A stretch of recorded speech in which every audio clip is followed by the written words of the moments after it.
네, 감사드립니다. 오늘 우리에게 주신 하나님의 말씀 누가복음 12장 13절에서 21절 말씀 가지고 살아있다고 느낄 때라는 제목으로 함께 말씀의 은혜를 나누고자 합니다. 아주 오래전 한국에서 어느 카드 회사의 슬로건이 있었습니다. 그건 부자 되세요라는 슬로건입니다. 아마도 많은 사람이 부자가 되고 싶을 겁니다. 부자가 될 수 있는 기회를 굳이 싫어할 이유도 없습니다. 그렇다면 우리 공동체 중에 제일 부자는 누구일까요? 제일 부자. 부자란 그러면 어느 정도를 가지고 있어야 부자라고 할 수 있을까요? 최근에 영화에서 나온 한 대사입니다. 한 1억을 모으니까 차 한 대 사고 나면 끝나더래요. 좋은 차 한 대. 한 10억을 모으니까 강남에 집 한 채 사니까 끝나더래요. 100억은 있어야 명동에 빌딩 하나 두고서 좀 먹고 살지 않을까 싶다라는, 그냥 그럭저럭 100억은 있어야 산다라는 겁니다. 사람의 욕심이라는 게 이렇게 끝을 모르는 것 같습니다. 부자라는 개념을 잡는 것조차도 누군가에 의해서 비교되거나 상대되지 않으면 절대 나는 이미 부자임에도 불구하고 누군가 봤을 때 자기는 스스로 그것을 부자라고 생각하지 못하고 이것을 만족하지 못하는 거죠. 절대 수치가 부자라는 개념 속엔 있을 수 없는 것 같습니다. 우리가 무언가를 갖고 싶을 때 대신 놓치거나 또는 놓아야 하는 것들이 있다는 것을 우리는 알고 있습니다. 우리는 우리가 갖고 싶다고 해서 그 갖고 싶은 모든 것을 다 가질 수 없다는 것을 잘 알고 있습니다. 물론 어린 시절 꿈 많을 때에는 모든 것을 다 가질 수 있을 거라고 생각하지만 성장하면서 아무리 노력해도 어른이 되어가면서 가질 수 없다는 것을 알고 있습니다. 그리고 또한 갖고 싶다고 모든 것을 다 가져서도 안 된다는 것을 알고 있습니다. 젊은 시절 꿈이라는 것이 있고 그리고 꿈을 따라 살아가다 보면 수많은 고민들이 있기 마련입니다. 그 고민을 크게 두 종류로 구분할 수 있을 것 같습니다. 좋아하는 것을 다 가질 수 없고 또 하고 싶은 것을 다 할 수 없을 때 그러면 잘하는 것을 해야 할까? 아니면 하고 싶은 것을 해야 할까? 이거에 대한 대답은 나름대로 다들 논리적이고 합리적인 대답들을 줍니다. 하고 싶은 것을 해야 한다. 왜냐하면 인생은 한 번뿐이고 짧기 때문입니다. 그래도 정말 잘할 수 있는 것을 해야지 나중에 하고 싶은 것을 또 할 수 있다. 다 이 일리 있는 대답들입니다.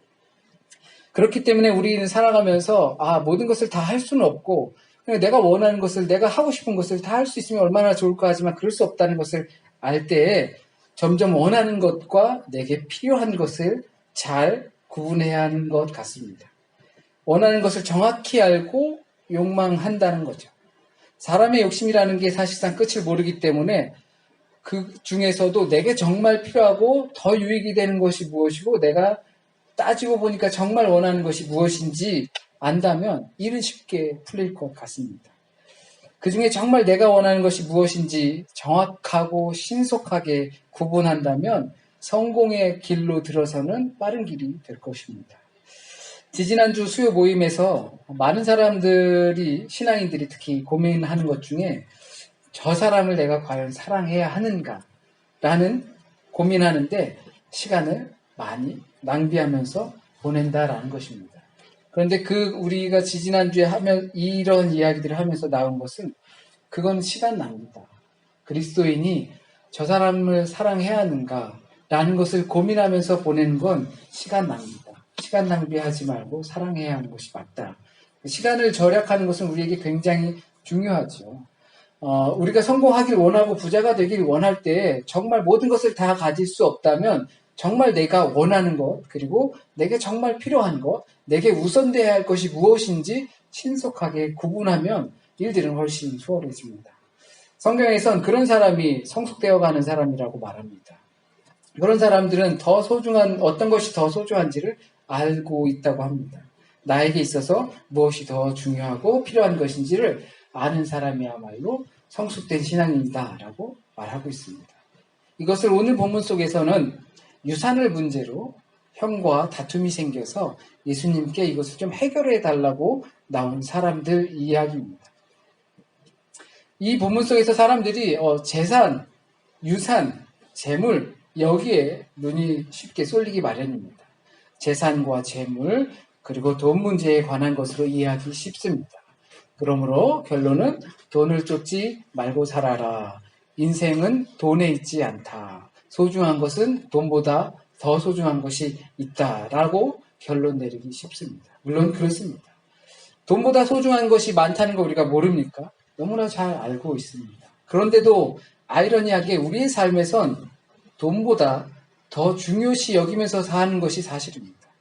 돈보다, 재물보다, 출세보다, 성공보다, 명예보다 더 중요한 것이 있다는 것을 알지만 우리는 그것은 아는 것으로 족하고 현실적으로 살아갈 때는 다른 것을 더 중요하게 여기면서 살아간다는 것을 보게 됩니다.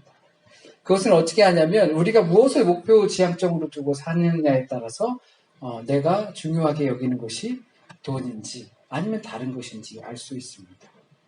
내가 목표로 살고 있는 것이 어디에 존재하고 있는 것인지를 보면 무엇을 향해 내가 달려가고 있는지 알 수가 있습니다. 우리가 지금 현재에 노력하고 때로는 하고 싶은 것을 참고 필요한 것을 그리고 중요한 것을 선별하는 이유는 지금도 지금이지만 더 나은 내일을 위해서 대부분은 그렇게 합니다. 숨고르기 하고 개구리가 높이 뛰기 위해서 쭈그리는 것과 같습니다. 그러다 보니까 누구에게나 오늘이라는 현재는 늘 2% 부족한 상태를 살아가기 마련입니다. 그런데 희망이 있는 거죠. 미래지향적으로. 내일은 괜찮기 위해서 내가 지금 현재 조금 참는 거야. 부족한 삶을 사는 거야. 그리고 더 멀리 뛸 수 있을 날을 기대합니다. 그래서 현재는 조금 피곤해도 그 피곤함으로 미래를 준비하는 거죠. 그러나 이런 말들을 아실 겁니다. 돈을 잃으면 조금 잃는 것이고 명예를 잃으면 많이 잃는 것이고 건강을 잃으면 모든 것을 다 잃는 것이다. 생명을 잃으면 모든 것을 다 잃는 것입니다. 아무리 내가 갖고 싶은 것이 있고 먹고 싶은 것이 있어도 건강을 잃으면 생명을 잃게 되면 할 수 있을 때가 와도 할 수 없게 됩니다. 저희 어머니, 아버지도 모든 어머니, 아버지들이 고생하시면서 사셨지만 아버지가 어머니한테 그런 말씀을 하셔요. 저희 아버지는 당뇨가 젊을 때부터 있으셔가지고 한 30년을 당뇨를 인슐린을 안 맞으시면서 관리를 하셨어요. 근데 어머니도 이제 일자리를 이제 그만하시고 이제 집에서 이제 쉬시는 때가 된 거죠.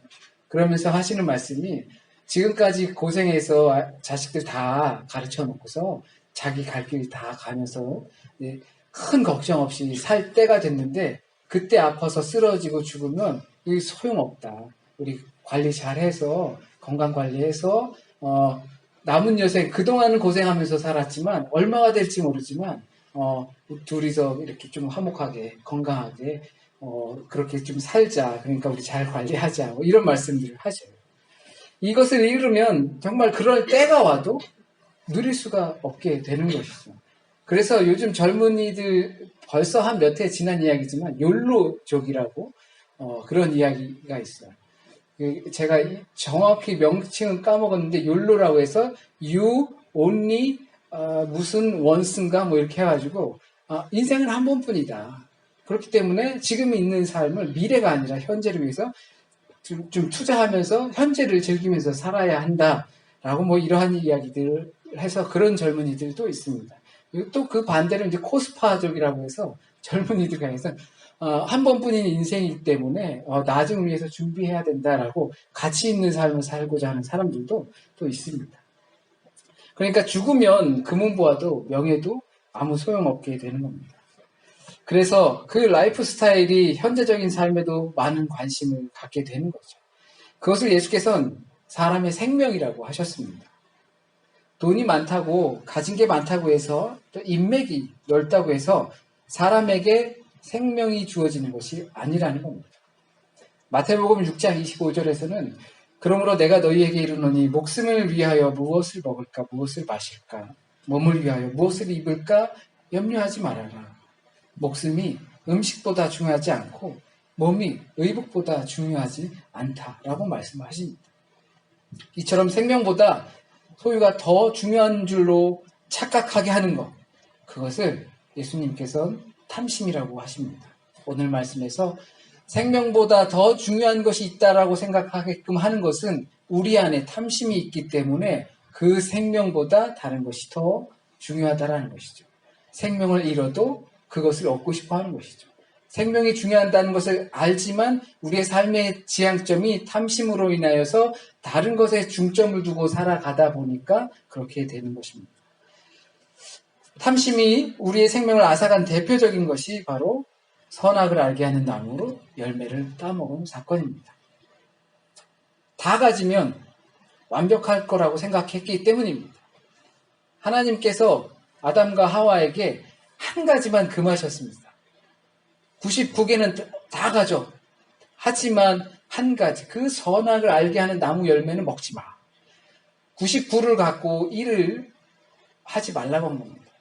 그런데 사람들의 마음속에 생각이 드는 것은 그거 먹지 말래드냐? 그렇게 하지 말래느냐? 아무거 다 그러니까 사람들의 마음속에서 생각이 드는 것은 저 한 개도 가져야지 완벽할 것 같은 것입니다. 그 마음속에서 자신에게 주어진 결핍을 견디지 못하는 겁니다. 소유에 집착함으로 존재하는 것을 잃게 되는 것이죠. 자신에게 진짜 필요와 중요한 것과 원함을 모르고 소유하지 말아야 할 것을 소유한 것입니다. 그러므로 탐심은 우리의 생명을 좀먹어가면서 자신의 생명을 연장해 나갑니다.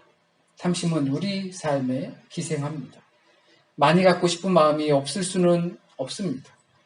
우리 공간이라는 것, 우리의 삶의 공간이라는 것은 무균실이 아니기 때문입니다.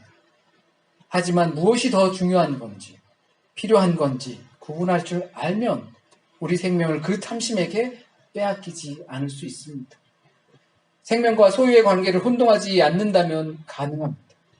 생명을 중시할 건지 소유를 중시할 건지, 이 땅에 있는 것을 소유하기 위해 꼭 필요한 생명을 외면하는 것은 바로 어리석은 행동입니다. 그래서 예수께서 어리석은 자야라고 하십니다. 이런 상황에 닥치면 누구나 생명을 중시해야 한다는 것을 알고 있습니다. 그렇다면 우리는 내가 살아 있다는 것을 느낄 때가 언제입니까? 이 질문을 떠올리는 이유는 살아있다는 것을 느끼지도 못하는데 어떻게 생명이 중요하다는 것을 알 수 있겠습니까? 말로만 생명이 중요하지라고 하는 것이지 내가 순간순간 내가 살아있다라는 것을 느끼지 못하는데 어떻게 생명이 중요한지 알겠습니까? 이것은 대부분 많은 사람들이 그냥 사라지기 때문이라는 겁니다. 오늘 그냥 눈 떠졌기 때문에 그냥 생명이 거저 주어지는 것이라고 생각하기 때문에 살아있음을 느끼지 못하기 때문에 생명에 대한 중요함을 우리는 느끼지 못하는 것입니다. 저도 그런 것 같습니다. 우리가 생명을 온전히 소유하는 인생이 아니라면 그런 일이 생기는 것 같습니다. 오늘 하루하루의 삶에 감사드리며 감격하며 살아가는 것이 우리의 삶을 소유하는 것이라면 우리가 살아있다는 것을 그렇게 크게 느끼지 못한다는 것은 하루하루를 당연한 것처럼 느끼기 때문일 겁니다. 그러니까 우리는 되도록이면 많은 것을 소유하고 싶어 하는데 정작 생명을 소유하고 싶어 하지는 않는다는 겁니다. 당연하게 주어지는 것으로 생각하기 때문입니다. 생명이 중요하다는 것을 알면 그렇게 할 수 없지요. 내가 소유하고 싶어 하는 것들의 리스트를 한번 보시면 더 잘 알 것 같습니다. 그 안에 생명, 오늘도 주신 생명, 내일도 주실 생명에 대해서 그 리스트에 들어가 있는지 말입니다. 우리 리스트에 생명이 없이 살아서 갖고 누릴 것만 있지 그리고 그것을 누릴 생명에 대해서는 없다는 것입니다. 그렇지 않고서야 살아있음을 모르면서 살 수가 없는 것입니다. 그렇게 사는 이유가 있다고 생각합니다. 그건 바로 불안하기 때문입니다. 생명이 소유보다 중요하다는 것을 알지만 소유하지 않으면 불안하기 때문에 이것이 탐심이 작용하는 역할입니다. 우리가 소유하고 있지 않으면 불안하기 때문에 소유를 생명보다, 그러니까 존재보다 더 중요하게 생각할 수밖에 없습니다. 탐심이 우리 안에서 그렇게 작용을 합니다. 우리의 생명을 그런 식으로 좀먹으면서 우리의 삶 가운데서 기생합니다. 불안이란 사회에서 참 사용하기 좋은 도구입니다. 일부러 사람에게 불안을 막 진척시키죠. 뉴스에서 우리 경제가 안 좋습니다. 경제가 안 좋습니다. 막 이렇게 떠들면 이 경제가 자연적으로 위축이 됩니다. 경제가 안 좋대. 내 지갑은 그래도 쓸만한데 경제가 안 좋대. 그러면 이거 조심해야지. 이거 쓰기를 두려워합니다. 그렇기 때문에 정치를 하는 사람들이 이걸 불안하게끔 만들어서 우리 편으로 끌어들이게 하는데 충분히 도구가 됩니다. 오늘 예수께서 드신 농부가 추수를 많이 하게 되었어요. 소출이 많이 났습니다. 그래서 없던 곡간을 만들어서 거기에 곡식을 저장해 놓은 것입니다. 그것은 기본적으로 불안감에서 나온 겁니다. 내년에 소출이 없으면, 아니면 벌레가 생겨서 가지고 있던 것이 다 어떻게 돼버리면, 못 먹게 돼버리면, 도적이 들면, 개미와 배짱이에서 좋은 교훈을 주듯이 일할 때 열심히 일해서 저장해 두어야지 추운 겨울이 오면 잘 견딜 수 있습니다. 이것이 지혜롭고 부지런한 인간상입니다. 그런데 오늘 본문으로 비교를 해보면 그런 개미는 어리석은 사람의 일종이 되는 것입니다. 하지만 존재가 아닌 소유를 향한 삶은 불안을 그렇게 유발하기 마련입니다. 왜냐하면 소유라는 것은 소유하면 없어질까봐 불안하고 소유하지 않으면 없어서 불안합니다. 소유라는 것이 그렇게 우리의 불안을 전제로 하고 있습니다. 저장해두고 준비해놓는 것은 아주 좋은 습관이지만 중요한 것은 그는 이미 부자였다라는 사실입니다. 과거에 큰 기업들이 막 마을 구석구석까지 그 대기업 상품들을 달아서 빵이며 마트며 이렇게 해가지고 뉴스에서 니네 너무한 거 아니냐 이렇게 했다고 그러잖아요. 이는 이미 부자였다라는 것입니다. 부자도 당연히 더 많이 갖고 싶은 건 당연한 거죠. 우리의 마음에 부자의 한계가 없었던 것처럼 그런 겁니다. 그런데 그것을 또 저장해 두기로 한 것이죠. 우리도 마찬가지입니다. 더 소유하고 싶습니다. 다 가질 수 없다는 것을 알기 때문에 할 수 있는 한 많이 갖고 싶습니다. 그러나 그것은 탐심이라는 사실을 알아야 합니다. 우리의 삶을 존재하지 못하게 하는 좀먹는 마음인 겁니다. 이미 부자인데 더 많은 것을 저장하기 위해 곡간을 만든다고 해서 생명이 있는 것이 아니다 라고 하십니다. 그 탐심은 이게 전부라고 표현하는 겁니다. 이미 있는데 더 갖고 싶어 하게 하는 것은 당연한 것이다 라고 생각하면서 생명을 등한시하게 하는 것은 그것을 전부로 여기게 하는 것이 바로 탐심의 역할입니다. 이게 나의 목표이고 이게 나의 인생의 결말이다. 불안을 만들고 그 불안은 이 땅을 전부로 여기면서 살아가게 합니다. 그러므로 소유가 없으면 죽음인 겁니다. 이는 이미 부자였기 때문에 그에게 주어진 할 일이 있는 겁니다. 이미 부자였기 때문에. 예수님께서는 직접적으로 말씀하지 않으셨습니다. 이제 가다 보면 18장에서 그러잖아요. 너의 재산을 나누어주고 나를 따르라.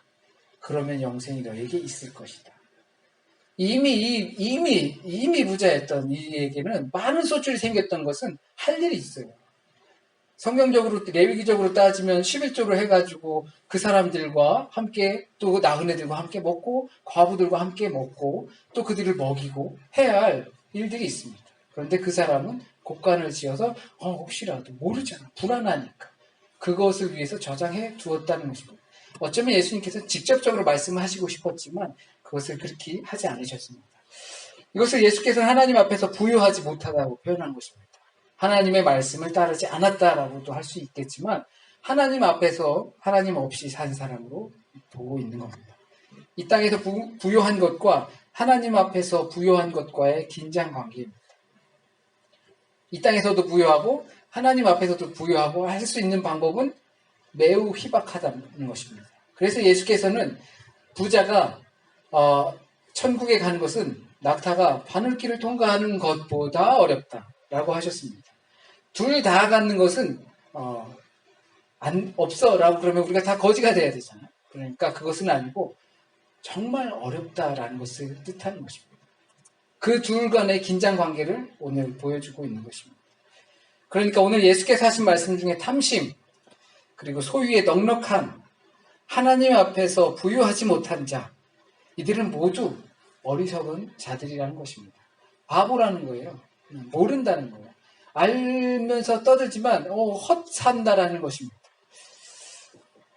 이유는 눈앞에 존재하는 것만 존재하는 것으로 인정하고 그 너머에서 존재하게 하는 것들에 대해서는 외면했기 때문입니다. 소유는 소유대로, 그리고 존재 너머의 세계는 그대로 양쪽을 다 중시하면서 살 수 있는 건 아닐까요? 그러나 그는 이미 부자였다는 것을 우리는 잊어서는 안 됩니다. 그런데도 그렇게 창고를 만든 것이 자신이 부자라고 생각할 수 없었고 소유와 생명을 동일시했기 때문입니다. 내가 소유하면 생명이 연장되겠지. 내가 소유하면 내가 존재할 수 있겠지. 내가 소유하면 불안하지 않겠지. 내가 소유하면 하나님이 나를 사랑하시겠지. 그 행동으로 그가 이 땅에 소망을 두고 살아가는 사람이라는 것을 알 수 있는 것입니다. 그의 소망은 이 땅입니다. 이 땅에서 다 그렇게 하면 끝이다라고 생각하는 겁니다. 소유하는 데 집착하고 존재하는 이유를 중요하게 생각하지 못한 겁니다. 그것은 탐심의 결과입니다. 서기에 나왔던 동성애 토론은 정당한 것입니다. 당연히 형님이라 해도 동생과 부모의 유산을 정당하게 나누어야 할 것입니다. 형님만 혼자 가졌다면 충분히 불만스러운 사건입니다. 하지만 그에 대해 예수께서 불평하시는 이유는 너 왜 그러니? 라는 이유는 다름 아닌 눈에 보이는 것에만 집착하여 하늘의 소망 없이 살아가는 것에 대해서 가르치시고 싶었던 것입니다. 그러니까 지금까지 이야기했던 성숙된 인간이나 소유에 관한 가치관들, 부자임에도 곳간을 새로 짓는 어리석은 부자에 관한 것, 모두가 하늘의 소망에 관한 관점으로 보고 있는 것입니다. 우리의 소망과 지향점이 있는 곳에 우리는 시간을 투자하고 몸을 투자하고 돈을 투자하기 마련입니다. 내 목표 지향점이 어디에 있느냐에 따라서 우리 인생을 그렇게 살아갑니다. 처음 사람들은 이 땅에서 평생 소유할 것처럼 탐심으로 소유합니다. 그 다음은 영원하지 않다는 것을 알면서도 탐심으로 소유하려고 합니다. 무엇보다 하나님 앞에서 삶이 중요하다는 것을 알면서도 무엇을 소유해야 할지 우리는 모르고 살아갑니다. 우린 무엇을 목표로 두고 살아가고 있습니까? 무엇을 할 때 살아있음을 느낍니까? 우리가 생명이 소유보다 중요하고 소유가 생명을 대신할 수 없다는 것을 너무나 잘 알고 있지만 이 땅의 소망은 사라질 것이라는 것을 너무나도 잘 알면서도 우린 다른 데서 살아있음을 느끼지는 않는지 모르겠습니다. 더 소중한 것이 무엇인지 알면서도 그렇게 살지 못하게 하는 것은 결국 탐심입니다. 생명이 중요하다는 것을 알면서도 생명에 관심이 없고 하나님 앞에 있으면서도 없는 척 살게 되는 것이 탐심입니다. 이렇게는 절대 살아있음을 느낄 수가 없습니다. 우리의 삶 가운데, 우리 인생 가운데 믿음이 하는 역할이 바로 이런 부분들을 바로 잡는 것 같습니다. 지난 한 주간 동안 수요 모임 때 믿음에 관해서 이야기를 했습니다. 믿음이라는 것은 상황이나 시절이나 때를 따라서 우리가 흔들릴 수 없게, 흔들리지 않기 위한 기술을 갖는 것이다 라고 그 제목을 갖게 되었습니다. 거기 가운데에서 그러려면 어떻게 해야 하는가? 날마다 믿음을 얻기 위해 믿음의 것들을 계속 연구하고 찾고 두드리고 해야 할 때 우리에게 그 믿음이 생길 수 있다는 것이죠. 기술이 생기는 거예요. 그러나 우리의 삶을 돌아보기 바랍니다. 우리의 삶이 일주일 동안 혹시라도 이 땅의 것만을 쫓으면서 살아가다가 주일날 와서 잠깐 생각할 때 그 훈련으로 과연 우리가 우리의 삶을 믿음의 삶으로 드릴 수 있겠는가 생각해 봅니다. 탐심으로 인하여서 존재보단 소유하면서 살고자, 그게 불안한 것이라는 것을 알면서도 우리는 외면한 채 그렇게 살고자 하는 것은 우리의 훈련에 달려있다고 생각합니다. 우리의 평상의 삶에 달려있다고 생각합니다. 탐심을 완전히 없애면서 살 수 없습니다. 다만 우리에게서 우리의 삶의 목표와 우리가 왜 살아가고 우리가 무엇을 위해 살아가느냐에 따라서 내게 중요한 것이 무엇이고 필요한 것이 무엇이고 내가 진짜로 원해야 하는 것이 무엇인지를 생각하면서 살아갈 수 있는 우리 그리스도인의 삶이 되길 진심으로 바랍니다. 기도드리겠습니다. 하나님, 우리에게 여전히 자비를 베풀어 주시는 줄 믿습니다. 우리는 세상의 것들을 쫓고 소유하고 싶고 그것을 따라서 살고자 하는 그러한 어리석은 자의 삶을 살고 있지만 여전히 우리에게 자비를 베풀어 주시는 하나님을 우리가 믿고 있습니다. 우리에게 기회를 주시는 줄 믿습니다. 우리에게 아직 시간과 기회가 남아있음을 믿습니다. 하나님 앞에서 부요하게 되는 그날을 하나님께서 기다리고 계심을 믿습니다.